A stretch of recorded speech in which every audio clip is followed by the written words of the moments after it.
Good evening friends. మనకి తాటి తీగలు తింటాం కదా. తాటి తీగలు ఎలా వస్తాయో తెలుసా? ఇవ్వండి, ఇవి తాటి టెంకలు అంటారు.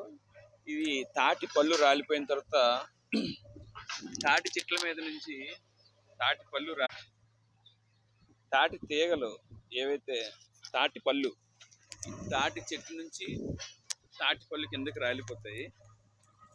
రాలిపోయిన తర్వాత తాటి పండు అనేది ఇలా ఆరిపోతుంది. ఏదైనా జంతువులు ఏమైనా తినేస్తాయి. చివరిగా మిగిలేది ఈ టెంక. ఈ తాటి టెంకలు రైతులు ఈ తాటి టెంకల్ని కలెక్ట్ చేస్తారండి. కలెక్ట్ చేసి దాన్ని ఒక మట్టిలో ఒక దగ్గర పాతి పెడితే ఒక 1 ఇయర్కి తాటి తేగ మొలుచుకొస్తుంది. ఆ తాటి తేగల్ని తెచ్చి మనకి ఇస్తారు. ఇది చాలా ఆరోగ్యవంతమైన ఎన్నో పోషకాలతో కూడిన తాటి తేగలు ఈ యొక్క తాటి టెంకల నుంచి వస్తాయి. మనం వాటిని తిని ఆనందిస్తాం. జై శ్రీరామ్.